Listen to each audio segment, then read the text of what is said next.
আমার যদি আব্রামটা না থাকতো বা আমার জয়টা না থাকতো, আমার সন্তানটা না থাকতো, তাহলে যে প্রসঙ্গটা বারবার আমাকে নিয়ে ঘিরে আসে না, আমি এই প্রসঙ্গটা আমার যোগ্য বলেই মনে করি না।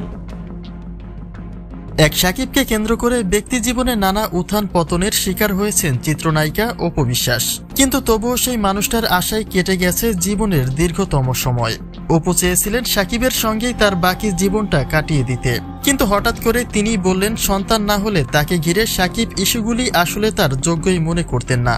যে কথাটি এই মুহূর্তে তাকে ঘিরে নানা রকম সন্দেহের দানা বেঁধেছে। প্রশ্ন উঠেছে শাকিব আসলে নতুন করে বুবলির হাত ধরলেন কিনা, যার কারণে হঠাৎ অপুর মুখে এমন সুর। বর্তমান সময়ে নিজ কর্মক্ষেত্র হতে ব্যক্তির জীবনে দাপিয়ে বেড়াচ্ছেন বুবলি। বলা যায় নিজ সফলতার যাত্রায় অপু বিশ্বাসকে পেছনে ফেলে ক্যারিয়ারের ব্রাইটটাকে উজ্জ্বল করে নিচ্ছেন বুবলি।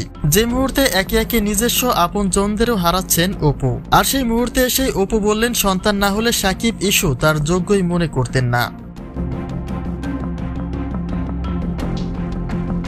শাকিবের সঙ্গে বিচ্ছেদের প্রায় 7 বছরেই পা দিয়েছেন অপু বিশ্বাস, কিন্তু এতটা দিনে বুবলির সঙ্গে এই শাকিবকে নিয়েই একটা কন্ট্রোভার্সি তার নিয়ম করে চলছে। এমনও শোনা যেত শাকিবকে এখনো স্বামী দাবি করেন অপু বিশ্বাস। তাদের মধ্যকার ঘনিষ্ঠতার চিহ্নগুলি এমনটাই মনে করিয়েছিল যে বুবলিকে ত্যাগ করে আবার সেই অপুরই হাত ধরলেন কিং খান, কিন্তু বাস্তবতা যে তার ভিন্ন, এবার যেন তারই একটা প্রমাণ দিলেন অপু বিশ্বাস। যে প্রসঙ্গটা বারবার আমাকে নিয়ে ঘিরে আসে না, আমি এই প্রসঙ্গটা আমার যোগ্য বলেই মনে করি না। অন্যদিকে অপুর বলা এই কথাটিকে অনেকে মিলিয়ে নিচ্ছে বুবলির সঙ্গে।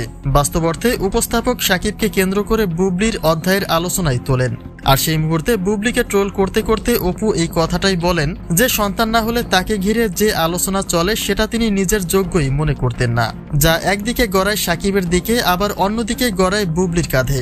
তবে অপুর বর্তমান সকল পরিস্থিতির জন্যই তিনি দায় করেছেন বুবলিকে।